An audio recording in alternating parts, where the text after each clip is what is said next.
Aujourd'hui, j'aimerais vous poser une question. Donc, si vous êtes community manager, vous êtes marketeur, vous êtes entrepreneur, eh bien, suivez cette vidéo. Moi, c'est Clémence et vous êtes sur Esprit Marketing, la plateforme sur laquelle on parle de marketing digital, de e-commerce, de développement personnel et de plein d'autres choses. Est-ce que tu es marketeur? Est-ce que tu travailles en marketing? Est-ce que tu es stagiaire en marketing? Es-tu responsable client? Es-tu coordonnateur marketing? Es-tu rédacteur de contenu, créateur de contenu? Voici quelques questions que tu dois te poser. Déjà, première question. Est-ce que tu maîtrises les outils du digital? Tout bon marketeur qui se respecte doit au moins maîtriser 3 outils de marketing digital comme sur des roulettes. Donc, quels sont les outils que tu maîtrises? Est-ce que tu peux les utiliser lorsqu'on te demande? Est-ce que tu peux aller travailler sur les projets qu'on te donne à partir de ces outils-là afin de perfectionner tes stratégies, afin d'aller plus loin dans ta créativité? Les outils que je recommande sont bien sûr les réseaux sociaux, surtout les logiciels de planification et de gestion de postes. Ensuite, les autres outils que je conseille sont les outils de email marketing. Est-ce que vous avez un système de newsletter et d'infolettres? Un autre outil que je vais vous conseiller, ça va être un outil de SEO pour les entreprises qui ont des sites internet et qui veulent booster leur visibilité sur Google et sur les moteurs de recherche. Une autre question qui va être importante, c'est est-ce que je suis prêt à me donner à fond pour les clients? Ça va être important pour vous de vous donner à 300% même pour les clients, parce que quand les gens viennent vers vous, ou si vous-même vous travaillez dans une entreprise, lorsque les gens vous confient un projet, ils espèrent retirer de vous de la créativité, ils espèrent que vous allez pouvoir leur donner cette vision-là, cette image ou bien ce plus-là que eux n'ont pas ou bien qu'ils n'ont pas le temps de développer. Donc, il faut vous donner à fond pour vos clients. Et se donner à fond, ça inclut faire de la recherche. Même si vous pensez que vous avez toutes les idées possibles, que vous maîtrisez le sujet ou l'industrie, vous allez devoir encore faire de la recherche. Et même quand vous avez votre plan marketing qui est prêt, qui est à 100% prêt, allez plus loin. Continuez à vous poser des questions. Continuez à voir ce que les autres dans votre industrie font. Donc, est-ce que vous êtes prêt à vous donner à fond pour le client, à l'aider vraiment à accomplir sa vision? Comme on le dit en Côte d'Ivoire, ton palabre est mon palabre. Donc, est-ce que vous êtes prêt à prendre le palabre de votre client jusqu'au cou et puis l'aider à booster ses ventes, booster sa visibilité, ainsi de suite? Avant d'aller plus loin, je vais t'inviter à liker la vidéo, à t'abonner, à activer la cloche des notifications et à partager la vidéo avec d'autres personnes pour nous soutenir. Une autre question que vous devez vous poser, c'est: suis-je prêt à sortir de ma zone de confort pour aller apprendre encore plus de nouvelles techniques? Donc, une chose que j'ai vue et que j'ai fini par comprendre dans le marché de l'emploi, c'est que les gens qui avancent plus rapidement sont des gens qui se forment, sont des gens qui n'ont pas peur d'apprendre, qui n'ont pas peur d'aller chercher, quitte à retourner sur les bancs de l'école, quitte à se former ou à s'inscrire pour des certificats ou bien même suivre des formations en ligne sur YouTube ou n'importe où. Donc, les gens qui avancent rapidement sont des personnes qui se forment continuellement, qui continuent d'apprendre.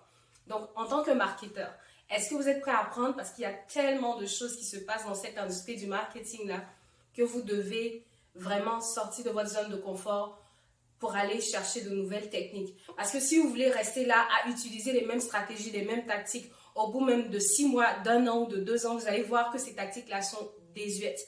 Donc, est-ce que vous êtes prêt à aller apprendre à sortir de votre zone de confort, arrêter de faire les mêmes choses et aller chercher plus d'options pour être meilleur dans ce que vous faites dans votre travail? Une question importante que vous devez vous poser, c'est: suis-je prêt à m'aligner à la vision de mon client? Ça, c'est une bonne question. Et à cette question-là, franchement, j'ai moi-même eu du mal souvent à m'aligner avec la vision de mes clients. Parce que lorsqu'on est marketeur, lorsqu'on s'embarque dans le marketing, c'est parce qu'on a une certaine créativité, une certaine passion. On veut apporter nos couleurs, notre goût, notre passion à tous les projets sur lesquels on travaille. Et souvent, lorsque les gens viennent vers nous avec déjà leurs idées qui sont prêtes ou leur projet qui est prêt, on se dit non, ici, là, c'est pas bon. Ou bien de ce côté, il y a plusieurs choses à améliorer, à changer, faire ci, faire ça. Alors que les gens ont déjà leur vision. Donc, des fois, il faut s'asseoir et écouter son client, écouter son interlocuteur. Donc, lorsqu'une personne vient vers vous pour des projets en marketing, ce n'est pas seulement pour que vous l'aidiez à tout recommencer. Souvent, c'est pour juste ajouter cette petite étincelle-là qui va faire booster ses activités. Donc, vous devez vraiment être prêt à aller sur la vision de votre client.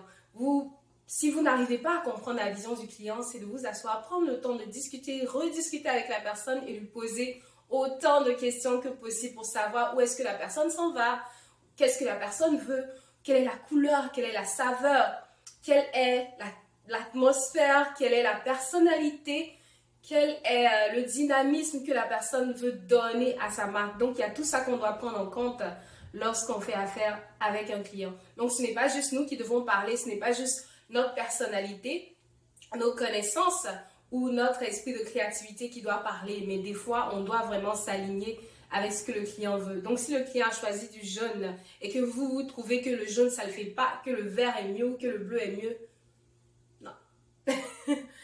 À ce moment-là, on va essayer de s'aligner avec le client. Vous pouvez toujours aller sur du jaune, mais essayez avec votre créativité de booster ce jaune-là, de donner au fait une atmosphère ou un plus à ce jaune-là qui va faire que même si la personne n'a pas utilisé du vert, lorsque vous lui avez conseillé d'utiliser le vert, les aspects que vous vouliez faire sortir de ce vert-là pourront apparaître de ce jaune. Cette question va être très, très importante. C'est une raison pour laquelle, des fois, des directeurs marketing vont se faire évincer de leur boulot. Ils vont perdre leur poste. Ils vont se faire renvoyer ou ils vont se faire, pas renvoyer, mais rétrograder. Vous voyez? Et c'est, quelle est la nouvelle tendance? Es-tu prêt à aller chercher les nouvelles tendances, les dernières tendances en marketing? Donc, il faut vraiment se mettre un devoir. Ça doit être de votre devoir en tant que marketeur, que community manager, que professionnel, même entrepreneur en général, d'aller chercher les dernières tendances en marketing. Comme je le disais, il y a plusieurs années, on utilisait par exemple les affiches, les publicités télé pour se faire voir, pour vendre, pour faire parler d'une entreprise, d'un service ou d'un produit. Mais avec le temps, vers la fin des années 2010 et plus, on s'est rendu compte que non, le digital, les réseaux sociaux et le e-commerce pouvaient faire vraiment grimper les ventes. Et si beaucoup de marketeurs, si beaucoup d'entreprises n'avaient pas fait ce virage numérique vers les réseaux sociaux et vers le e-commerce, eh bien, ces personnes-là allaient perdre des millions, voire des milliards en termes de marché. Donc, vous, en tant que marketeur, votre devoir va être d'aller guetter les nouvelles tendances, d'aller apprendre, d'aller toujours recommander des nouvelles pratiques à votre directeur ou à votre PDG, à votre DG.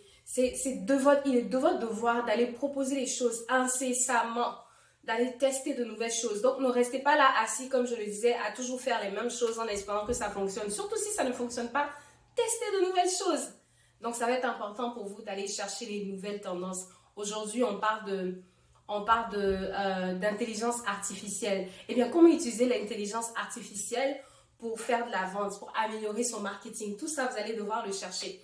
Eh bien, je vous donne comme devoir d'aller chercher les nouvelles tendances, les dernières tendances en marketing et de voir comment est-ce que vous pouvez vous approprier certaines de ces tendances-là pour votre plateforme, pour votre e-commerce, pour ce que vous faites. J'ai rédigé un document pour vous permettre de bien aborder votre visibilité en ligne et la gestion de vos plateformes en ligne. Donc, je vous invite à cliquer sur le lien dans la description pour pouvoir télécharger ce document-là, pour pouvoir vous aider à animer vos plateformes, à animer vos pages Facebook, Instagram et même TikTok et à être la meilleure version de vous-même sur les réseaux sociaux. Cliquez sur le lien dans la description pour pouvoir télécharger le manuel. Eh bien, moi, c'était Clémence et vous étiez sur Esprit Marketing. On se dit à bientôt dans une nouvelle vidéo.